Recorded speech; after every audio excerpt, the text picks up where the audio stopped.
Hi everyone and welcome to my channel. My name is Annette Beckham. I'm an author, a frequency translator, a guide and a speaker. And today I really would like to ask you the question, why do you think you keep noticing coincidences? But most importantly is that they feel very specific. And I'm sorry if I normally butcher that word. But they also feel too random. What if you're not imagining them? See, because the more things change, the more we're going to actually start realizing that these are more of an everyday occurrence. And we're going to explore that a little bit further in this episode. So, before we go any further, as I said, my name's Annette Beckham. Thank you so much for joining me here on my channel, Annette Beckham Official. If you've subscribed to me for a while, thank you so much for your help, your love, your support. And if you're new to my channel, thank you very much for coming over. And I really hope that this aligns with you, that you find it helpful. And if you do have any questions or would like to contact me, please comment below. Alarian Resonance, hopefully you can see on the ticker tape below as well, is my website where you'll find my blogs, my books, my one-to-ones, group work, and so on. You'll also see, the social media and all that fun stuff as well. So, just two other points before we do go any further. That you will see me reading some of this out as well, referring to my notes, because while I was writing my first book, there we go. There she is, The Frequency of Truth, Exploring Consciousness and Coherence, which I spent a number of years pulling together, and it is finally now out in physical form. See, look, it's me. That's exactly what we do here on this channel. It is about exploring. It is about looking at life through a different lens, a new lens for some people. Because I was that type of person who has always been asking the questions. So, and one of the questions that I was asking is about coincidences, because surely there's maybe a reason, maybe there's some energy to it, some frequency to it. But again, just before we go any further, the blogs that I have been writing and have written are on all on my Substack, which again I'll link below. And in this series, we are going to be exploring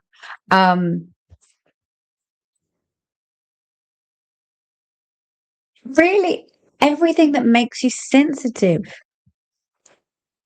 and that knowing that your sensitivity isn't something that needs fixing or is broken. And a coincidence is part of that, because I don't know about you, but if you told somebody that something, like, you thought about somebody and all of a sudden they called you, say a couple of years ago, they go, yeah, she's crazy, crazy lady. So anyway, I'm kind of bypassing a lot of this, so let's go into it. And it's exactly as I say here. So you think of something, and then within hours, somebody says exactly that thing back to you, unprompted. But you might even maybe not have spoken to them in weeks. You dream about someone and they ring you the next morning. It's wonderful, isn't it? Kind of going down the road of manifestation, but that's maybe a thing for another episode here. So you're sitting with the question, not asking it out loud, just turning it over quietly inside.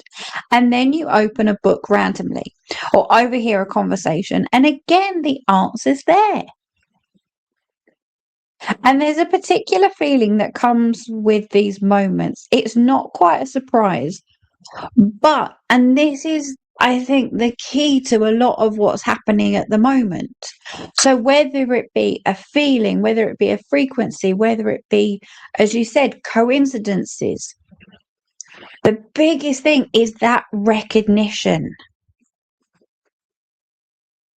Is absolutely that recognition, because you feel it in every part of your being, don't you? And that's exciting. That is so exciting. So, as I said, like something is responding to you, like the world is kind of giving you a little bit of a cheeky wink. So, most people, when this happens, might do one of two things. They either dismiss it as a coincidence or confirmation bias, if you like to be a little bit on the posh side, or nothing, or it's kind of like nothing to see here. It just happens. It just happens. So, or they feel slightly unsure about it. And because it doesn't fit into that particular framework of their own reality, it's dismissed. So, but how about another option? Yeah, how about another option here? Because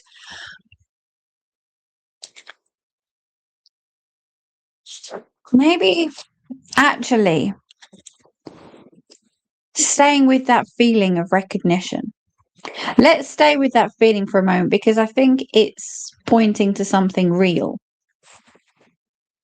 And maybe we'll do another video on recognition in itself. Excuse me. Huh. The word we use for these experiences are coincidence, right? So as we said, you think of somebody and they call you and so on. I mean, it does go far more bigger than that, but which literally means things fall in together. So, and the conventional science view, now this is interesting. So the conventional science view is that what we're experiencing is pattern recognition in a universe that generates enormous amounts of random noise. I'd question that. The brain is a pattern finding machine. The argument goes, and so we noticed the hits and the misses. You with me? Okay. So that explanation is particularly true. The brain absolutely does find patterns and confirmation bias is real. Okay. So, but here's what the explanation really, in my opinion, doesn't account for. So it doesn't account for the specificity. I always butcher that word. So it's not specific. So not just that you thought of someone and they rang, but they rang at that exact moment you were thinking about something you'd maybe shared with them or said to them. That precise thing you needed to hear, or maybe you needed to hear something from them. The clustering, the timing, the feeling that this is not random noise and a signal. It isn't. Sorry, it also doesn't account for the fact that some people experience this far more frequently than others. And do you? Do you? Or maybe it's something that you've noticed recently. It's something that you've noticed more and more recently. It's maybe happened last weekend, and then you think, hold on a minute, it's happened this weekend yet again. Fantastic. No, it has for me. Right. Where did I get to?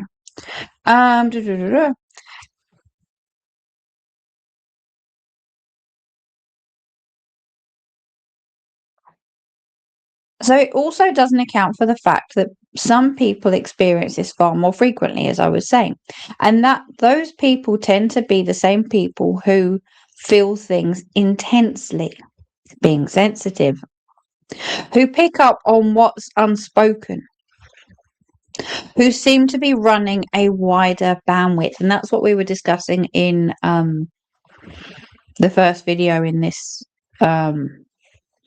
series, which is exactly what we talked about last time. So some people might just pick up on, say, the everyday, but actually for those of us who say our energy is wider, who are way more sensitive, it happens more and more and more. So what physics says about this, now this is the exciting bit. This is the bit I get very excited about. So and I want to bring in physics here because not to overwhelm and not to bring too much sciencey stuff, but it's really giving it language, and it's almost like giving it the evidence. So we tend to operate with a picture of reality in which things are separate. You are here and I am here. Oh, excuse me. The person you are thinking about is somewhere else entirely. Events happen in sequence. One thing causes another, and there's no mechanism by which your private thoughts could have a connection to what happens in the external world. You with me? Yeah? So, excuse me.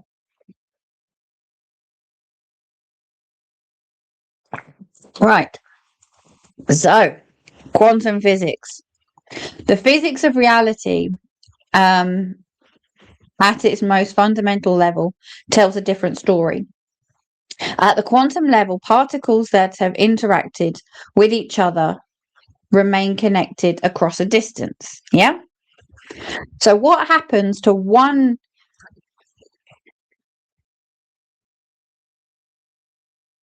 instantaneously influences the other?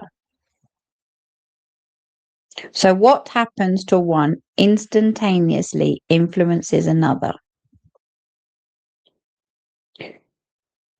regardless of how far apart they are. I've got a whole book of Einstein quotes downstairs. It's brilliant. But Einstein called this spooky action at a distance. And that even he was uncomfortable with that.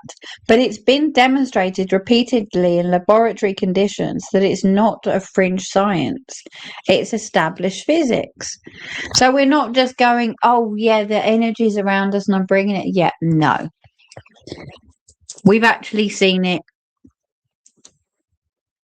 or seeing it more and more. I said with people with lab coats rather than people with cloaks on. Again, maybe go and check out my ancient knowledge series as well.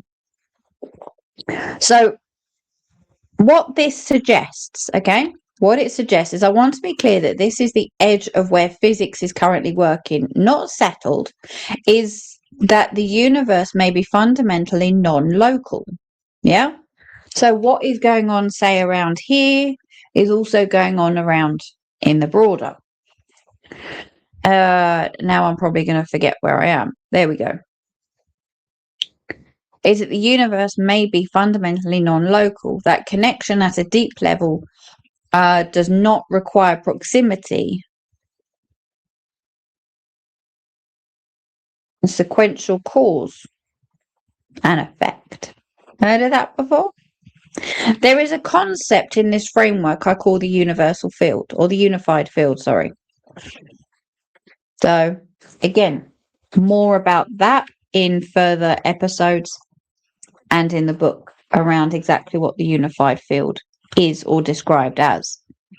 So, the idea that beneath the surface of separation, individual things, there is a field, a connected, how would you put it, substrate of information that everything is embedded in and participating in all the time. So you don't have to believe to watch this video, but I'd like you to hold this as a possibility. Because I'm not, again, with all of this, it's not saying you have to believe this. It's not saying this is the only truth or fact, or you need to change who you are or what. No, it's just, as I said, looking at life through a different lens. So from what we've just said, just hold that for a moment, okay? And see where we go from there.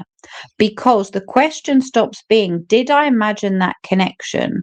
And maybe actually starts being, what if I genuinely perceived something that was actually there?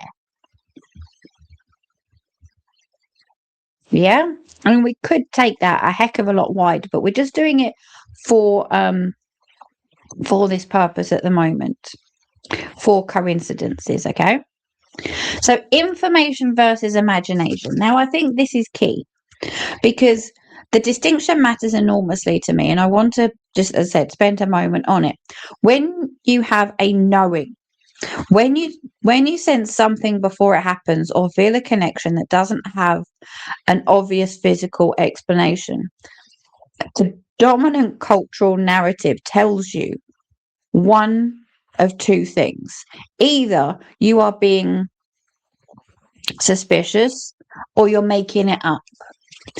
And I just want to stop here, and I haven't written this down, because have you been for a lot of your life, and maybe not necessarily in the past year or two, but certainly growing up, which does have an impact, where you have been told, what are you saying that for? You're just making it up. Sorry, I keep banging on my desk, which rattles the camera.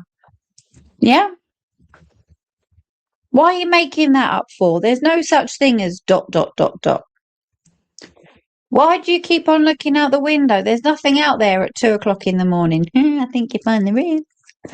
When you're 6, 7, 8, 9, 10 years old. And not that I always want to go back, or back to the future, as it were, that I always want to go back in history and relive like your youth and things like that. But it's just when you are told certain things time and time again, it does kind of get you wondering a bit, doesn't it? So where I say here, you're all suspicious or you're making it up, you know you're not, and that's the truth within yourself, and that's the trust to know that actually, yeah, this is real. What does it feel like to you? But anyway, I'm bypassing this a bit. So neither of those framings take seriously the possibility that you might actually be perceiving real information, because a lot of the time we are. A lot of the time we are perceiving real information, but what is information? At the most basic level, information is pattern carried by vibration. Every interaction in the physical world involves the transfer of information through some kind of field, electromagnetic, gravitational, chemical, and so on. That's not controversial. Guess what? That's physics. Good, isn't it? So what I work with and what I've observed across decades of practice, my own experience, is that human perception, particularly in people who are sensitive, like you, who are running that wider bandwidth, can access information that isn't arriving through our usual five senses, because we've been told through decades and decades that we only have five senses. Hell no. And not because anything magical is happening, but there is always a place for magic, you know my words. But because the field is real, information moves through it, and some people are simply better tuned to receiving it and translating it. The question I always ask myself, and I think I'd invite you to ask yourself, so does the information I'm receiving hold up? Is it consistent? Does it correspond to something real, something I can check, or something that turns out to be true? Sorry, my hair's having a bit of an off day. The fringe isn't doing what I want it to. But before that, so something that turns out to be true, because if it does, that's not imagination. It's not imagination. That, my dears, is perception. And perception is a skill you can develop. I mean, I don't even see it as a skill. It's just something inbuilt in us that we can improve and develop on. What I've observed in my work, so a lot of this that you'll find both in the book, in the blogs, and in the videos does come down to years of my own personal experience and working with others. So I've been working with perception as a discipline for a long time, i.e. within the work I've been doing around dowsing. All of these at their core are practices of deliberately tuning perception, learning to quiet. And have you heard this before? Because I think this is said a lot of the time. So learning to quiet the mental noise enough to receive a more subtle signal, learning to distinguish between what's coming from the field and what your own projection and wishes are. Wonderful. Because I know even like with dowsing, you're secretly wanting it to say yes, and you're holding your pendulum and you're going, I really want it to say yes. And all of a sudden, yes, of course it's going to say yes. Just as a really cheeky example. So that distinction between signal and noise, between information and imagination, is one of the things I've spent the most time developing. And what I can tell you from that experience is this. Okay. The coincidences that carry that particular quality of recognition, and this is what we're going back to, the one that again feels like that wink. I know I'm kind of giving it a little bit of a poetic kind of dramatic slant, but sometimes it's nice to, because you can take things way too seriously. I'm not saying you in particular, but I mean even I can as well. So sometimes looking at it from that perspective actually brings the joy through. Like something responding. Those aren't random. They're contact with something. Whether you want to call that the field, the universe, your own deeper intelligence, higher self, and so on, or something else entirely is up to you. That's not what we're going on about here. The experience is the experience. What changes when you start working with it consciously? Now, that's the key, remember? It's working with it consciously is the relationship. You stop being someone to whom things randomly happen. And don't get me wrong, random things happening is fine. Or am I more talking about spontaneity? I'll leave that up to you. So, you start becoming someone who is in dialogue with the larger intelligence. So again, use it again. What I mentioned in the book is the fact that using kind of like the human or seeing the human as one big giant radio. If you've got that clearer signal between you and that unified field, guess what? You're going to have a pretty good conversation. That shift is one of the most profound I've witnessed in people doing this work. It doesn't make life perfect, but it makes it legible. Things start to make sense in a way maybe they didn't before. So you're probably going, all right, this is all well and good, Annette, but actually, how can I do it? So we're not going to go into too much detail here, but what I would like to say is, so if this is resonating, right? If you're watching this and thinking, yes, I've experienced this, now what do I do? So start noticing and not analyzing. When one of these moments happens, and I say this to people a lot. I mean, some people journal, which they'll automatically write it down, but data never lies. So jotting it down, noting it down, the specifics, what were you thinking about? What happened? The timing, the feeling.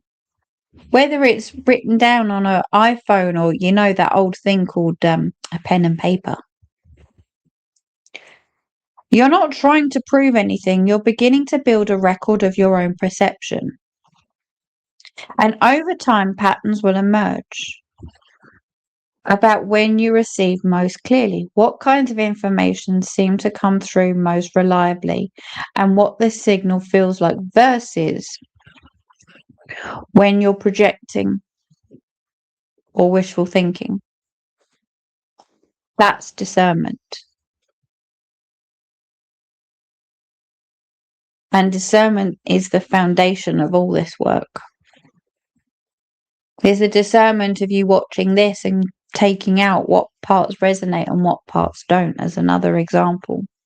Because the goal isn't to live in a permanent state of mystical wonder about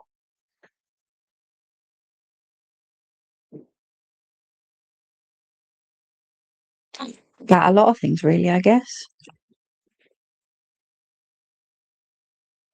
The goal is to develop a genuinely grounded, trustworthy relationship with your own perception so that when information arrives, you know what to do with it.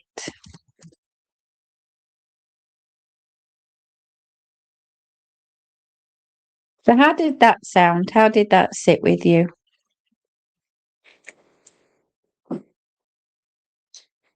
Because next time we're going to look at something a lot of people do ask, and they do ask in sort of the card readings, they do ask in conversations, and they do ask within frequency sessions.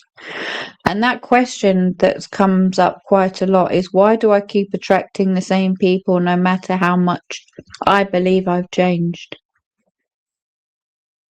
And that'll be the third one in the series.